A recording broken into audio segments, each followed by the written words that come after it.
This meeting is being recorded.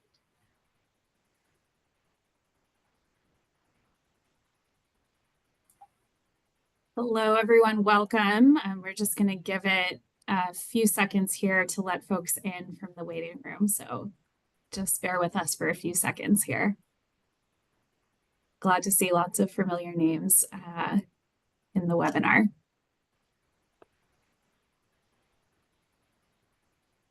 And we still see our attendee list going up. So just bear with us here for a few seconds. We'll let everyone into the session and get started in just a few moments.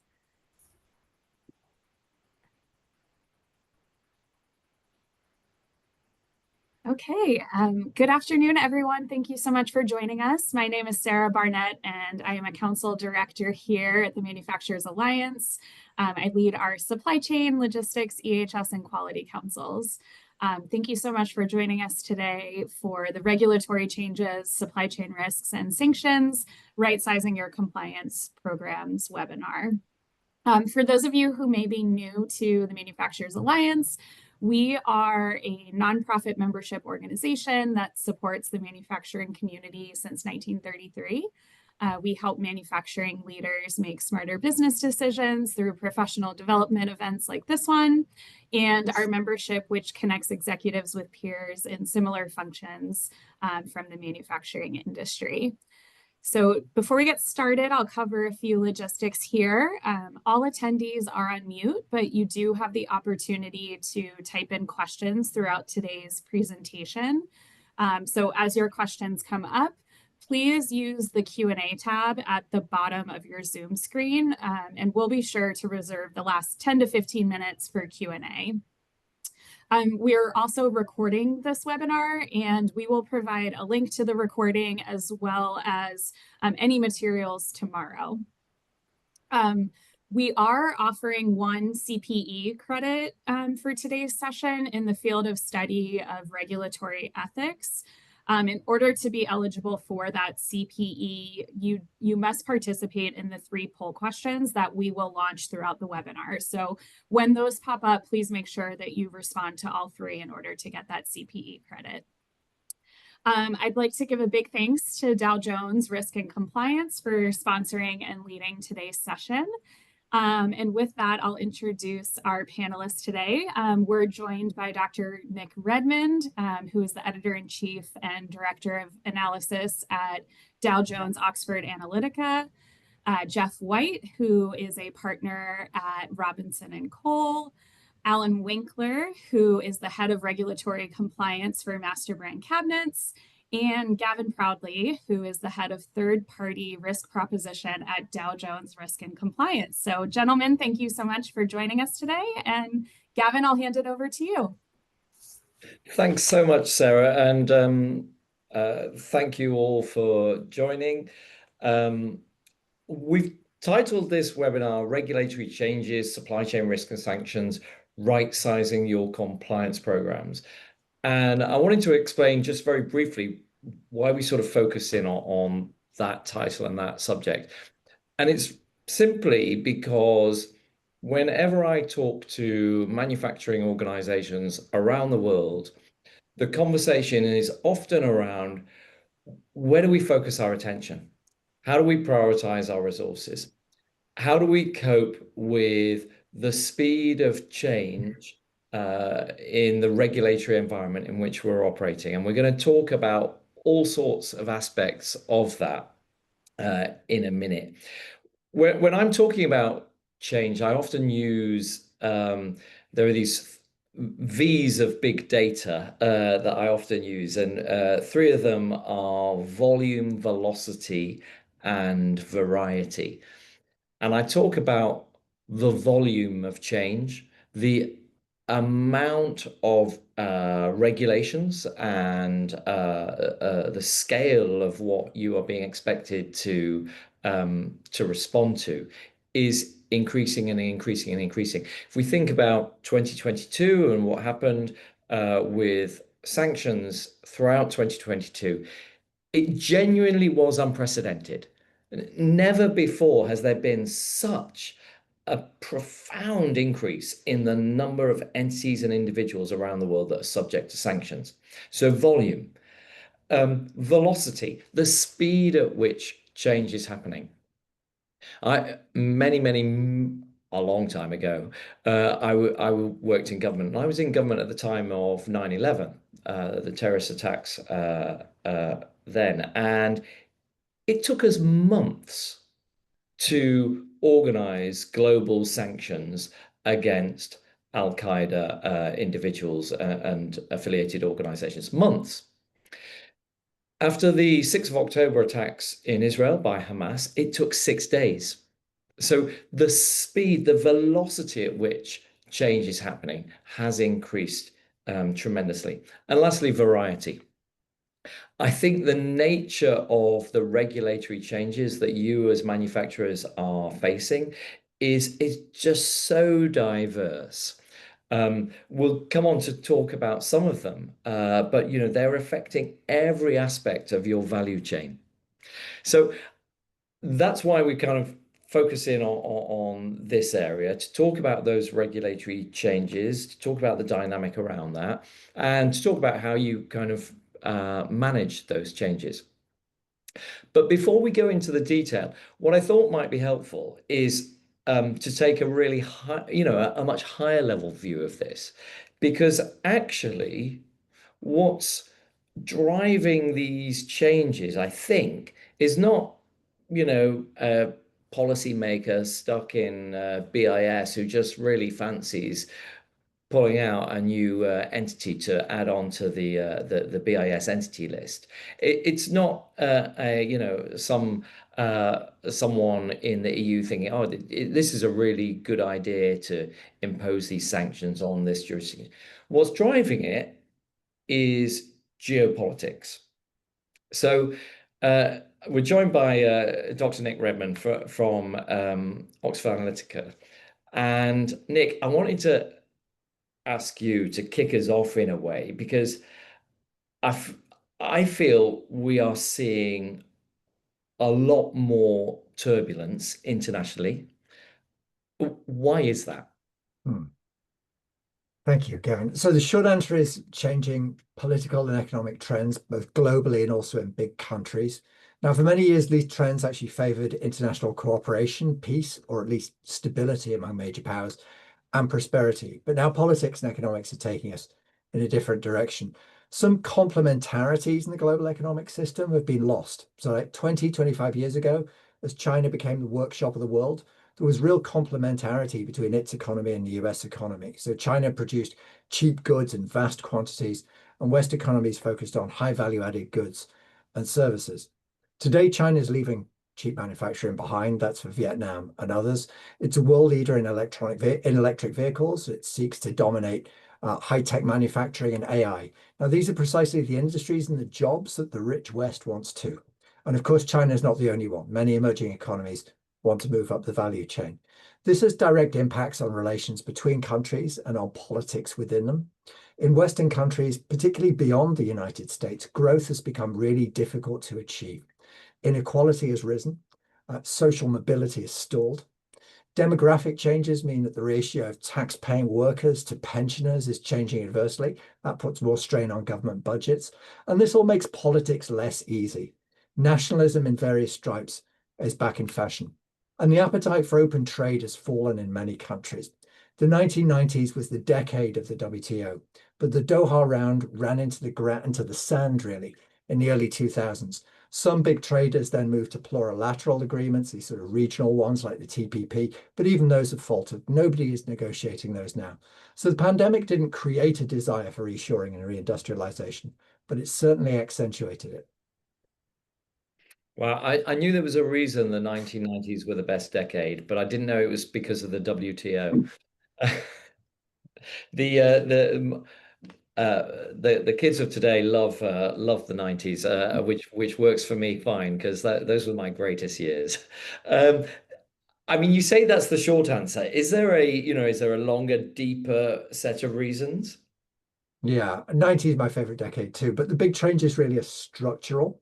So if we think about the last 75 years, there were very few conflicts between large countries And that was because of how power was distributed globally. A lot of the power rested with the United States and its allies, so it's quite difficult to challenge them. And after 1945, the United States built organizations and signed treaties and developed norms of behavior to keep peace and support economic development in much of the world. But the distribution of power among countries, and that's the thing that determines, if you like, the pecking order of nations, that's changing all the time. We can look at this in three different ways. So first, like take GDP. In 1970 and 1980, US GDP was 12 times the size of China's GDP. That fell to 8.5 in 2000. Today, the ratio is roughly 1.5. These are similarly sized economies. Or take India.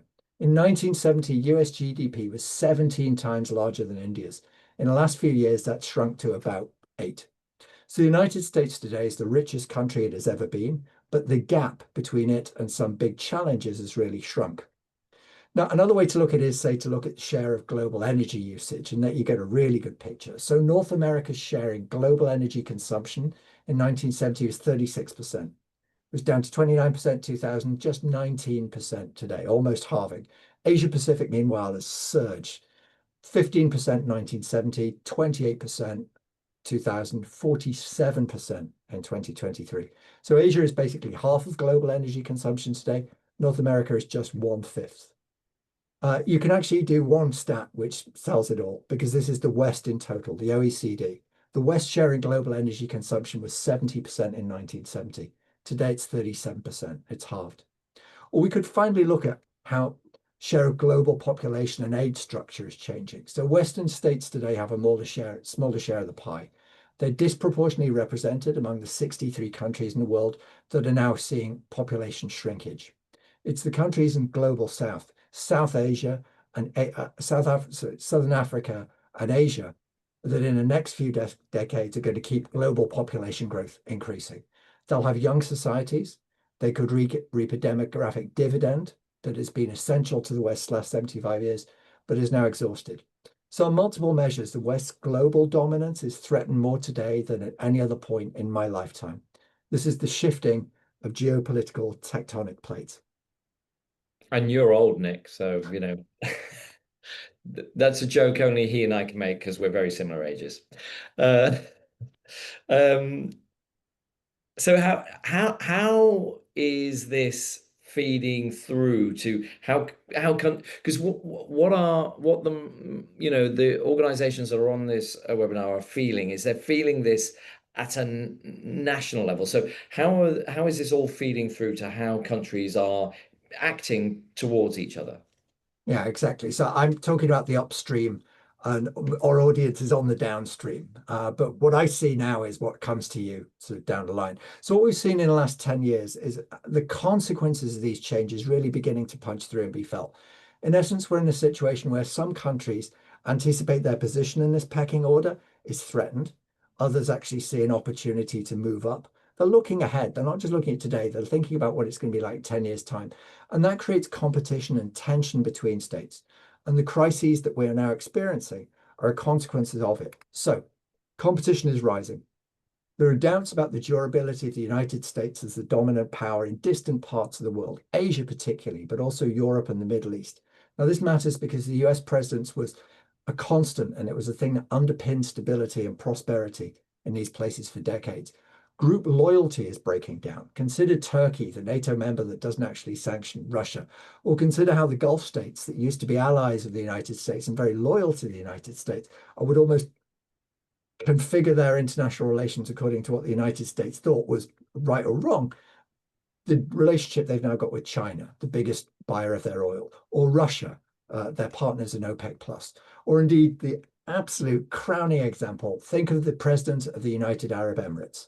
September 20 last year, he visited the United States for a summit with President Biden. 5 weeks earlier, he had hosted the Taliban prime minister in his own country. Globalization and complex supply chains that we have now are ripe to being weaponized in this battle between states for advantage and to see off competitors. And sanctions and politicized measures, as we know, are more common now than they've ever been before. And it's not just the United States in the mix. There are a lot of actors that are now active in this domain. So Sanctions have several purposes also, rather than just one. We need to remember that too. And all of these trends were happening prior to January 21st. But now we can add open disputes between the United States and countries that have been its allies for decades. And a presidency that in three ways is revolutionary when you think about America's role in the world. On trade, I don't need to say any more there. On international organizations, treaties, and defensive alliances. And on values and the promotion and defense of democracy. Now, the US position in all these three areas was central to the world as we have known it for decades and how it was ordered. An open trading system, international organizations and treaties that regulate state behavior and drive cooperation, for instance, on climate change, and support for the advance of democracy and liberalism. So many of these established certainties are now up in the air. The pool has been well and truly stirred. And this is a situation that lends itself to crises and competitive behavior. So this looks to me more like an era of change than just an episode. And so I suspect that Jeffrey and others on this call are going to be very busy for quite a while yet. Nick, thank you very much for that very strategic but very clear overview of kind of the world that is having that our organizations are operating in. We're going to go to our first polling question now. And that question is, to what extent do you feel your compliance organization and your risk management framework is built for this pace and scale of change?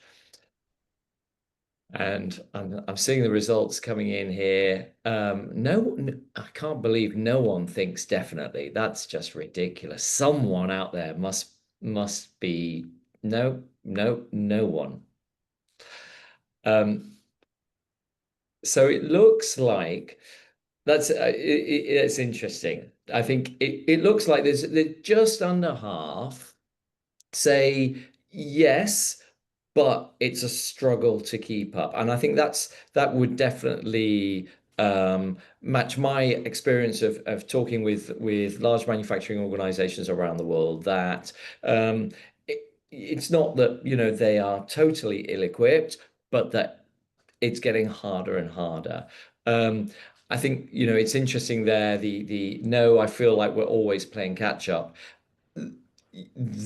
Although that's only 19% here in this survey, I meet an awful lot of organizations around the world who definitely feel that way. So it doesn't surprise me at all that there's 20% down there. Great. So we've had the very strategic view. We're going to move now on to, well, what does this mean for you all? And we've got Jeffrey White and Alan Winkler, who are kind of living this day to day in their roles. And I wanted Jeff to start with you, because we're talking about change in the regulatory environment. And one of the most public and obvious changes to many compliance professionals has been the shift in tone in relation to the FCPA. The law is still there. The law hasn't gone away. So, bribing public officials to win or retain business is still against the law. And it's illegal under a whole host of legislation around the world. UK Bribery Act, where I'm here in the UK, the Loi Sapin in France, and even in a whole range of other jurisdictions, there are anti-corruption laws. But there has obviously been an important shift in relation to the DOJ's focus on enforcement activity. So, from your perspective, what does this mean for the large manufacturers and companies that you're working with? Thanks, Gavin. And hello, everybody. I think Alan would do the same thing, but so I come at it from a legal perspective. So I'm a lawyer, and I lead our firm's manufacturing practice. So I'm somewhat different than a lot of lawyers out there for that reason.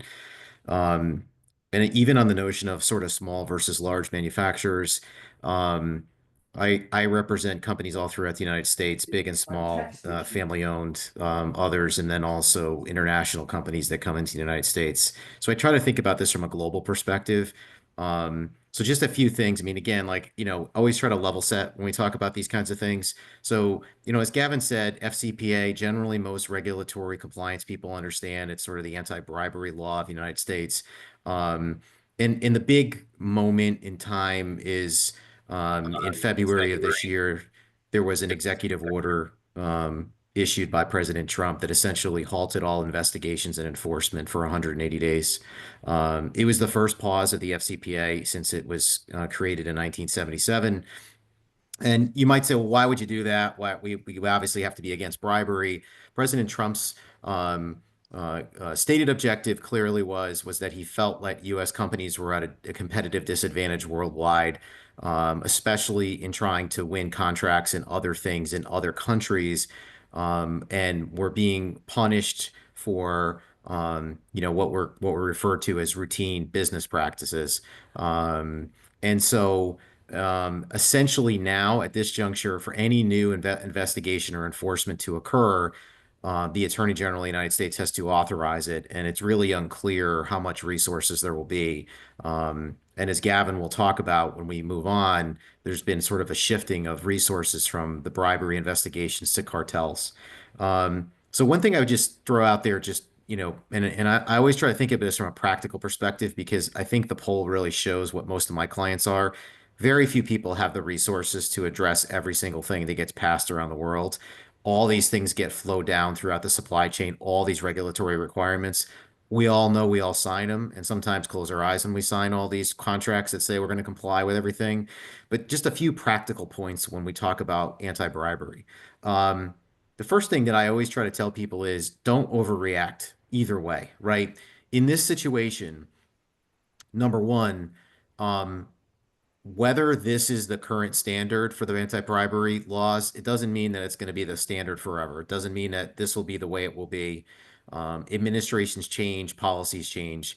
And in my world as a lawyer, you think about things like statute of limitations. And the statute of limitations under the FCPA is for civil and criminal conduct, 5 to 6 years.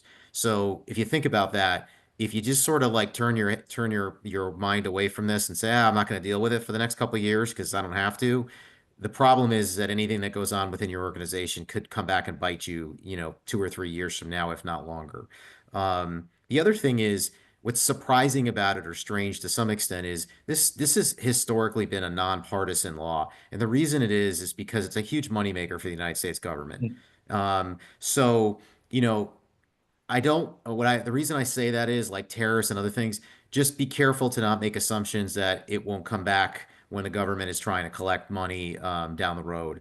The other thing when I think about the shift is as Gavin, as you identified, regardless of what the United States does, we all generally operate within global supply chains. We may have global operations, and there's plenty of other laws. The UK has one. The EU is trying to pass one.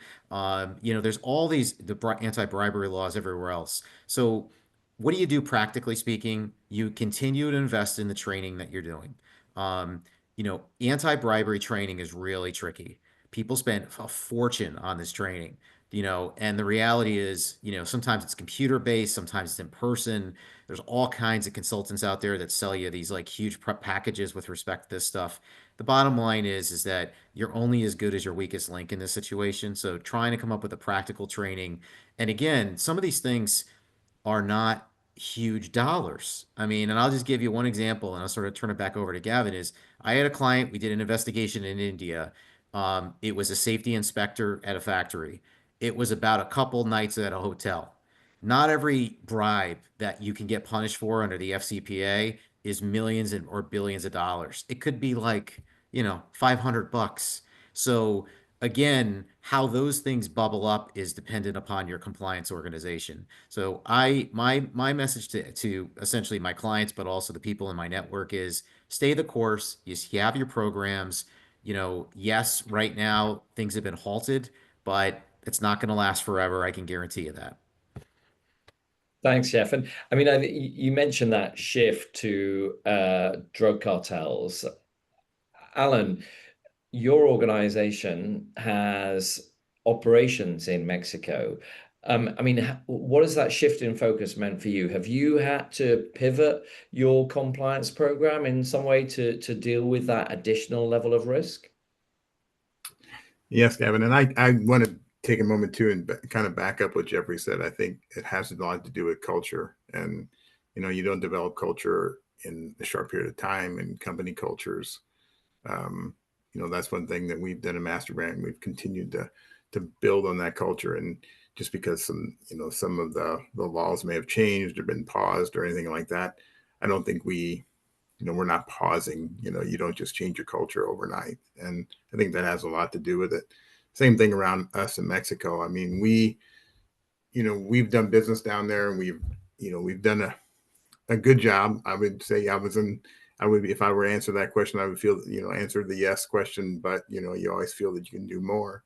And with the shift in Mexico, I think, we're just trying to re-engage our sourcing teams and just kind of really stay on top of, any changes, especially with tariffs and everything. Everybody's there's a constant change that you're always worried that somebody's going to shift something and somebody's going to move something. We need to know about that. So we really try to engage the sourcing teams, really try to engage internal teams to be very transparent on any changes. We also use the tools, and this is not an infomercial for Dow Jones, but we don't have the resources to get deep into every supply chain. So we're asking for more information from our suppliers in Mexico.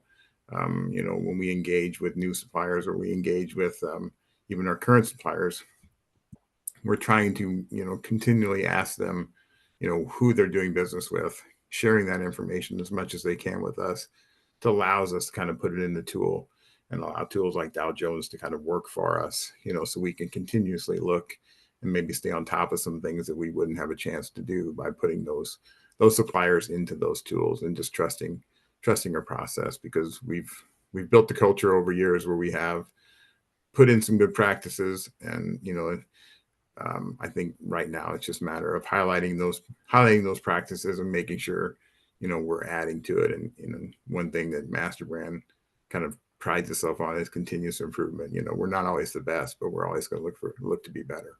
Yeah. And I mean, in a way, that although there is that pivot to drug cartel, it still remains the case. You need to know who you're interacting with, whether that's because of bribery and corruption issues, whether it's because of whether you're concerned about dealing with terrorist organizations or sanctioned entities. You need to know who your relationships are with. Jeff, just coming back to you on this question of the what's happened with that focus on drug cartels is that many groups have now been defined as terrorist organizations. Are you finding that's having an impact on the clients that you're working with in terms of just the level of risk that they're now exposed to in providing material support to a terrorist organization? Yeah, it's funny because just as Alan was speaking, something that crossed my mind, and something, Gavin, I thought you said, which was completely spot on, was if you think about it, the knowing your customer, which you would say we'll get into sort of like ITAR or export compliance rules.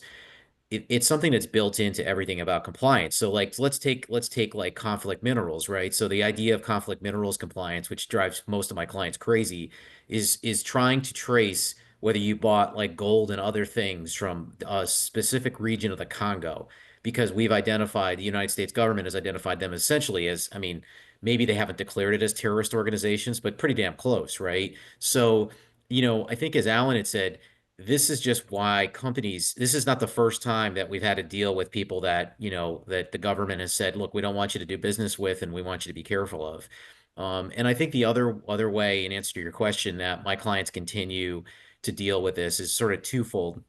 One is that as tariffs become bigger an issue, you start dealing with the maquiladora concepts and the various other things that that exist in Mexico. How do we get, or what are our trade? What is trade going to look like with Mexico? And then secondly, just I always think about clients that call us about security issues for their executives, because clearly Mexico has been, a place for business executives has been unsafe at times, and a lot of manufacturing companies have to take steps to ensure that their people, obviously are protected, and I think that those issues existed before sort of identifying the drug cartels as a shift.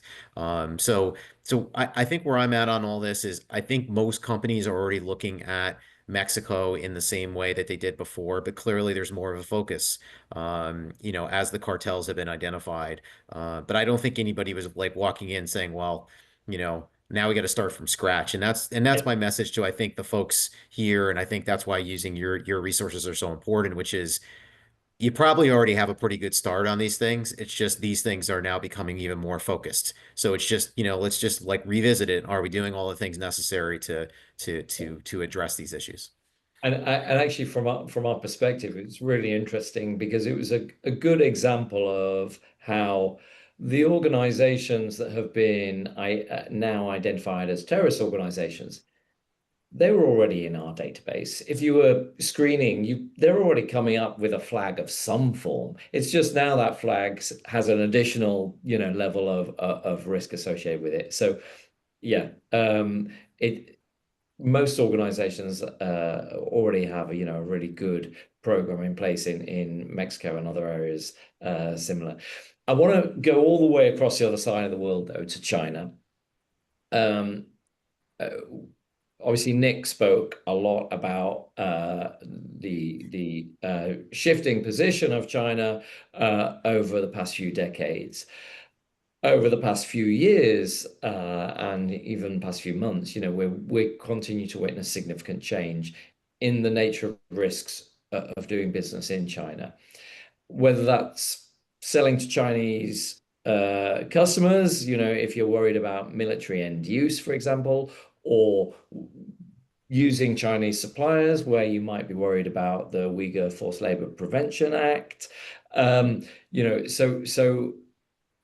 it's, and then of course you've got EU laws around sustainable due diligence, sustainability due diligence directive, I should say, which is now revised. Alan, your organization must have really extensive supply chains. And I'm just wondering, can you talk to us about how you ensure that you as an organization feel you're meeting these various requirements around supply chain laws, particularly around human rights? If we think about UFLPA and similar laws, very demanding to know an extensive amount of information about your supply chain. How are you managing to keep on top of that? Yeah, I think for us in Master Brand, I mean, we still do majority of our business, through North American companies. But we do, like any company, we have that presence in Asia and, in other countries. But a lot of our supply chain has those same. So even though you're doing business in North America, you kind of have to look a little deeper and you have to dig a little bit. And, we've continued to ask those questions, like I said before, to our suppliers to kind of really get into that supply chain as much as we could. We can't always get back to where the tree was cut down, but we try, we can't always get back to, where something was mined, but we do try. One of the things we do, in addition to doing the monitoring, we put in some audit practices. It's kind of hard to, put a survey out to a company that might be in China and ask them, do you have forced labor? I mean, who's going to answer that question, right? They're not going to just volunteer and say, yeah, we got a great crew that came in from, the northern part of China. No, they're not going to answer that. Plus, you have to be very careful with your audit group. So, we try to get on site as much as we can, when we're reviewing some of these. We do have some resources in that area of the world who help us. So, just being on site, you can see a lot of things even without asking the questions, just by seeing them. I think that helps. So, we've done the best we know that, within cabinetry and, within wood supply chains and even some of the other parts and pieces that go into cabinets, you know, that we have to ask those extra questions. And one thing our sourcing team has done is really we've developed a pretty consistent supply chain. So even though we do change and do add people, you know, that we look at that 80-20 rule, 80% of our suppliers, you know, we maintain and continue to maintain those relationships with those. And it's the 20% sometimes you have to worry about, but I think we do a pretty good job of vetting that, you know, with, you know, the tools like Dow Jones, and then, you know, being active and being in those shops when we can. So it's great, and that's really helpful. So it's a mix of knowing who's in your supply chain. You use questionnaires where appropriate. You have terms within your contract. You have audit rights that you exercise. So it's a real mix of approaches. And then around all of that, it sounds like you're essentially creating a culture of where transparency and integrity is, just a part of your working culture. Yeah, exactly. And safety, you know, one of the big things in MasterBrand is, you know, one of the safest companies year over year, you know, and we pride ourselves on that. So when you go into some of these, you know, getting away from even the human rights, but looking more about just working conditions. And even though certain safety glasses or ear protection or things may not be mandated in certain countries you're doing business in, you know, we still kind of try to hold, you know, our supply chain to that standard. So, you know, we're going to put it as an open, you know, if we go in and do an audit and there's not the proper PPE within that area, that's an open item for us. You know, we address that. We want them, you know, we want them to be safe. We think it's good for our product, good for their product. And, you know, we kind of push that forward. Right, we're going to come to our second polling question now, because the EU recently, the European Union recently reduced some of the requirements in relation to its corporate sustainability due diligence directive. You might have heard of this EU Omnibus. You might have heard of it like that. And obviously within other jurisdictions, there has been a shift of focus maybe away from ESG.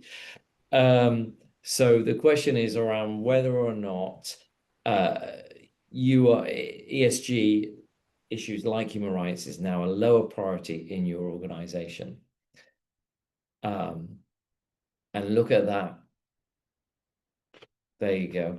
So this is really interesting, and it kind of tracks with what we were talking about at the start, what Jeff was talking about around the anti-corruption, the shift in focus in anti-corruption laws, that actually, as organizations, you are adhering to your values as organizations, whether or not the laws are, changing today or changing tomorrow. Actually, what's driving your activity and your priorities are your values.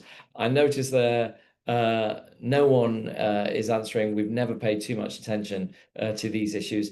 That's why you're members of this Manufacturers Alliance. You take things seriously. And as we were drafting that question, I thought, I really hope no one does answer yes to that, because I'm going to have to call it out if they do. So that's as expected. Okay.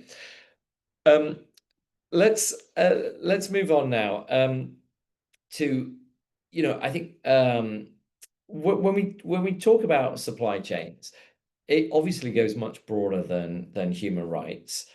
And when we were discussing this earlier, Jeff, you talked about how supply chain resilience actually was becoming the most significant means with which companies were protecting themselves for a whole range of risks. Whether that's the need to adapt to specific human rights concerns or strategic geopolitical events. I mean, I'm thinking back now. I remember that when a ship got stuck in the Suez Canal, and suddenly there was a huge another supply chain issue.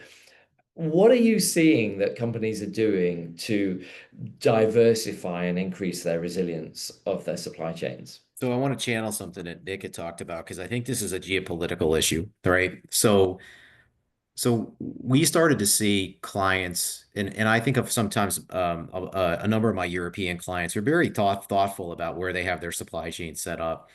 And we started to see this shift, obviously, during COVID, where people started to say, look, I can't just have a supplier in one location because what happens if there's, usually this was always starting as a transportation issue, the shipping issue, but then COVID lockdowns, all those kinds of other things. So I started to see many of my clients sort of regionalize their supply chain, diversify their supply chain. And I think that really came about really in two ways. So one way was just sort of a really practical way. A lot of the manufacturers that I represented were all on a handshake with their suppliers for many, many years. Sort of like you'd ask them, do you have a contract like you would with a customer? They say, no, we don't have a contract. It would be like, we know this person. They're usually described as mom and pop, and they can take care of us. And when the stressors occurred within the supply chain during COVID and transportation and all these other various reasons, those relationships became very tricky. So what I've seen is a really not only a regionalization of the supply chain, but formalizing those relationships much more. And then also not being, in my aerospace lingo, not being so sole sourced with people where you just have one supplier that does everything. Sometimes there's certain chemicals and certain things that you just can only get from one party. Price reflects that. But I think that that has occurred. And I think one of the reasons that that has occurred is this really high level notion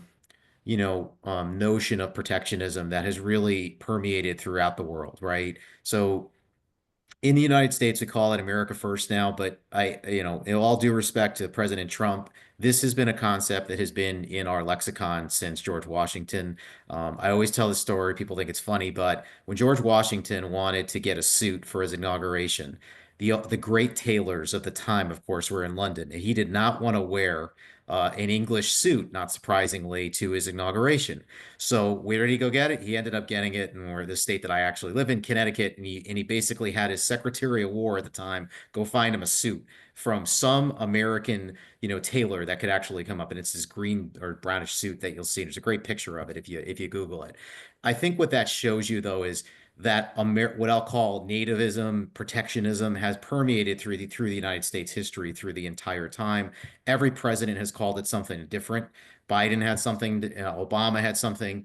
But in addition to that, globally, part of the reason that people invested so heavily in China is that China has a very protectionism system where you have to invest. India as well. You need a joint venture in India. Usually you need a partnership with somebody that's actually of Indian descent to be able to do business there. So what I saw is a diversification of suppliers and also putting factories in various locations to address some of what I'll call this sort of nativism and protectionism that I think is really a geopolitical trend that is only going to increase.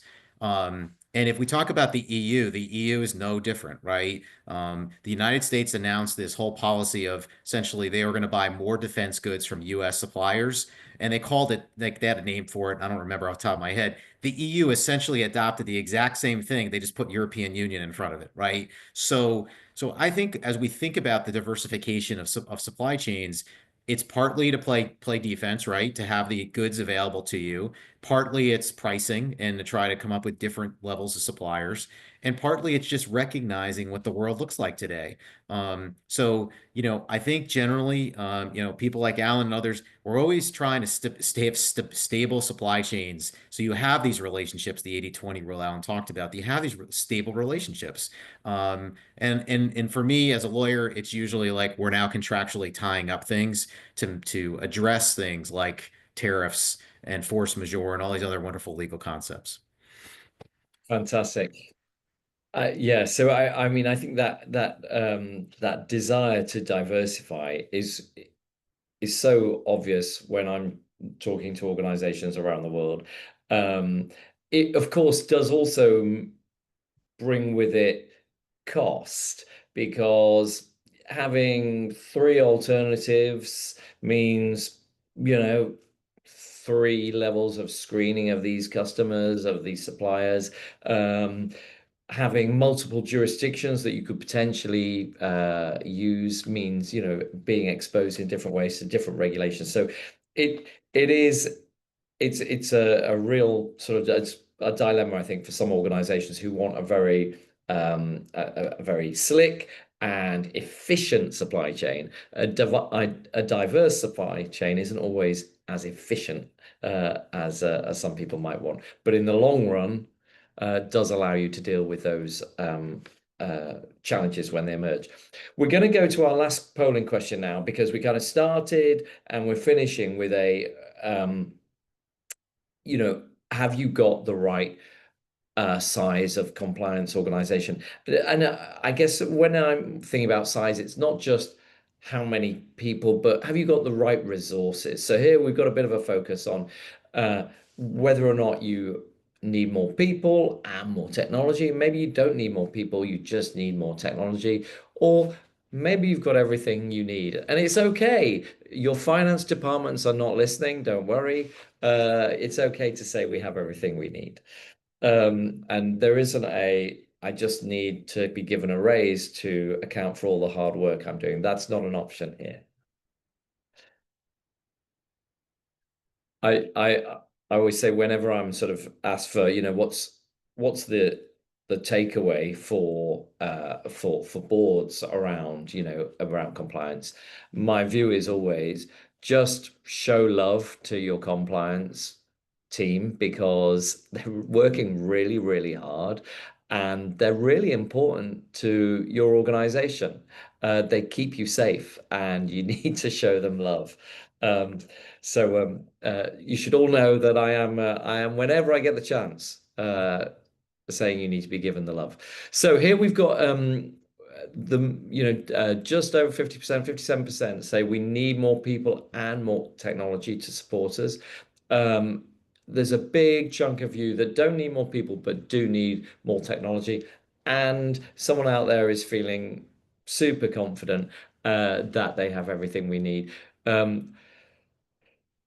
Excuse me.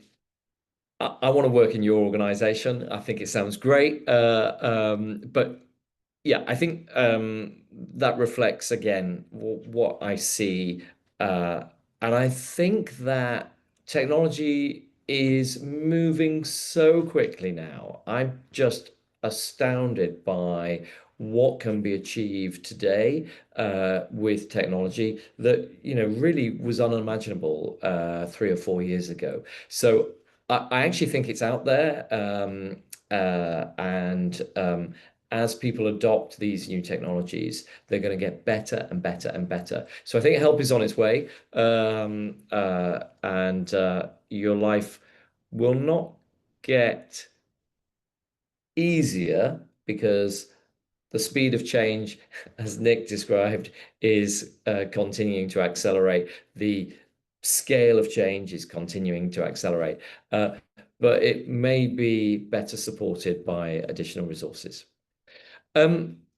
We are going to bring this bit to a close now and move to open questions. Hopefully, I should have said halfway through, remember to ask your questions.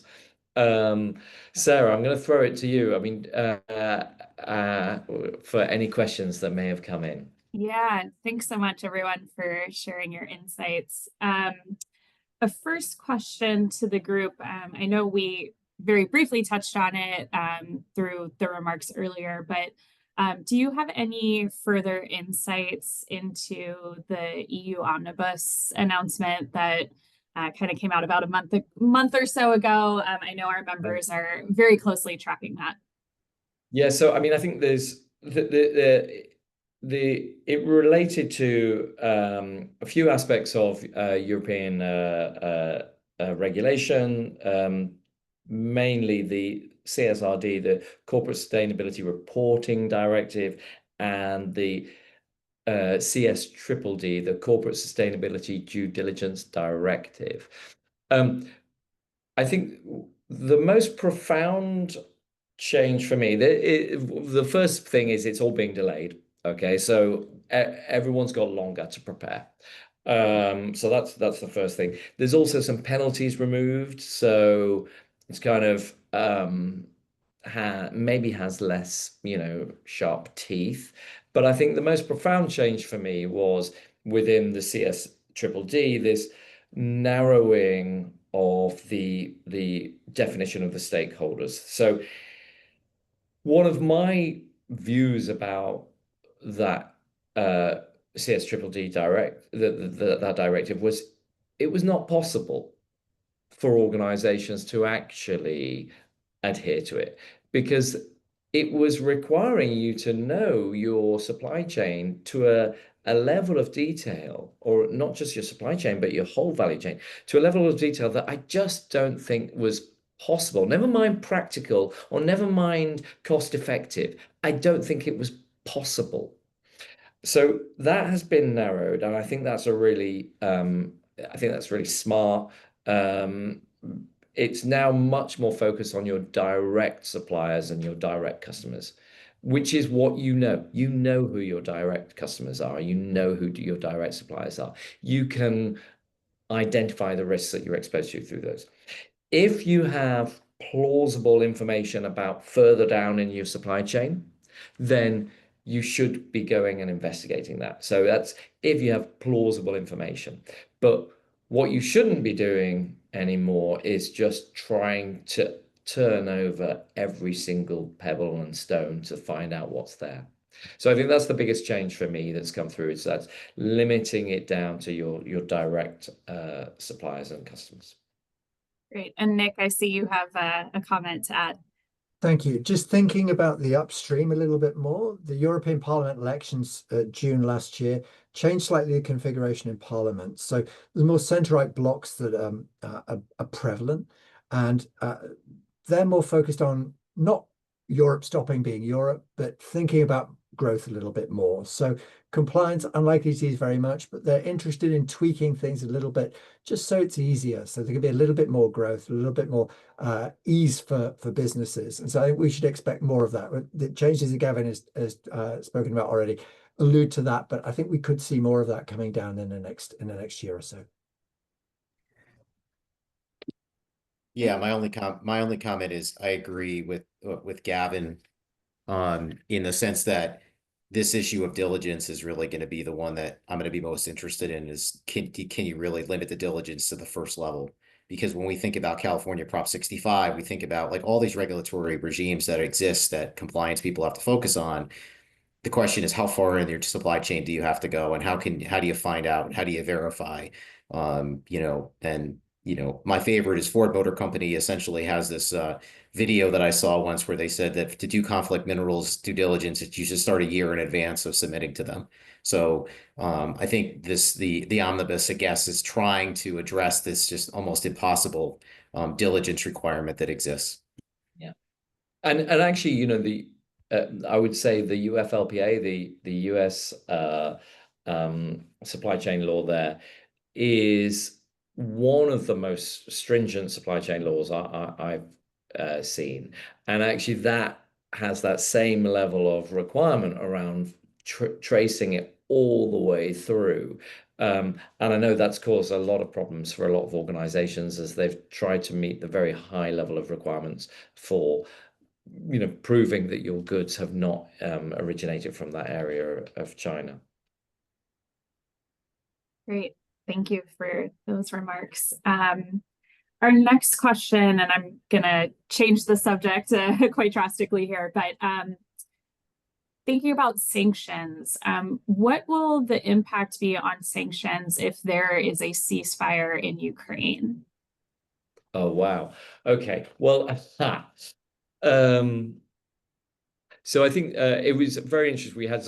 We had an event here at Dow Jones yesterday, hosting a wide range of chief compliance officers from large multinationals, and the last session was about scenario planning, and it was fascinating, and everyone sort of went away going, "Wow, we need to do more scenario planning." This is clearly a scenario that everyone is considering. And I think the scenario for me that is most worrying to some of the organizations I work with is where sanctions are lifted potentially by some jurisdictions, but not by others. I might come to Nick to talk about what the likelihood is of a sort of divergence between the US and the EU. But I think that's generally the concern that I hear voiced by most customers is the scenario where the US administration seeks to improve relations with Russia and open up business to Russia again, whilst the EU states remain, of the view that sanctions must remain. But Nick, I don't know what you think the sort of, I know it's always difficult to say a likelihood, but the let's say the chance of that are. Okay, thank you. So it's very unlikely that there is going to be a ceasefire. If there were to be a ceasefire, then sanctions easing for Russia would definitely be part of that deal. Russia's already made that very clear. For people like me, it would be really interesting to see particularly which ones they were most keen to remove, because therefore they would be the ones that were most painful. But generally, as a matter of principle, Russia shouldn't be sanctioned. That's the Kremlin's position. And so it would be large. I think the interesting question then is, if there isn't a deal, which side does the White House regard as being responsible for no deal? If it's Russia, then I think we can expect that US sanctions will largely remain in place. European sanctions for sure will remain in place. If it's considered that Zelensky is responsible for it, that's where we get the possibility of divergence. So it's actually someone's Truth Social account that you really need to follow quite closely if you want to get a sense of where this might be going. Great, thank you. I think we have time for one last one if we answer it quickly. You mentioned earlier FCPA enforcement kind of declining. Do you think we can expect European countries to more aggressively enforce anti-corruption laws in light of this? I mean, just like there is like everything else in EU, there's a proposal. So there's a proposal out right now, trying to standardize these investigations, these corruption investigations, and the question is there going to be more of that because the U.S. is sort of taking a back seat? I don't know. I have a feeling right now the EU is going to do what it feels like it wants to do anyway. Can it get the member states to agree? I would say though that at the end of the day, because most of the companies that would be relevant are operating on a global perspective, I'm not sure they could say, well, we don't operate in the EU, so we're good, when they might operate in the UK, where and then even in some of these member states, Germany and others have very strict views about a lot of things, right? So I still think that you need to have a wholesome compliance organization, because the reality is that even though the impact may occur in one place where maybe the laws aren't as aggressively pursued, it could also be a harbinger of things to come in other places because your entire organization is essentially doing things, right? So it could come back and bite you. So I am following the EU Commission proposal. We'll see what happens, but I think they're making some progress. But either way, I don't think what the US is doing is gonna impact that. Yeah, and I would say the key indicator to look for if you're looking for European enforcement activity is European funding of the organizations like the Serious Fraud Office or equivalents across the EU. So if you don't see a big increase in funding of those organizations, more investigators, more prosecutors, you're probably not going to see a significant increase in the number of investigations conducted. Great. Well, thank you all. Again, Dow Jones Risk and Compliance, and Nick, Jeff, Alan, and Gavin for sharing your insights with us today. To everyone who's on the line, thanks so much for joining. As a reminder, you will receive a pop-up as you leave the Zoom today. You must complete that evaluation pop-up that comes up in order to receive your CPE certificate for today's session. So please make sure you fill out that eval when it pops up. But again, thank you so much, everyone, for joining us, and hope you have a great rest of the day. Thanks, Sarah. Thanks, everyone. Thank Bye, you. all. Bye.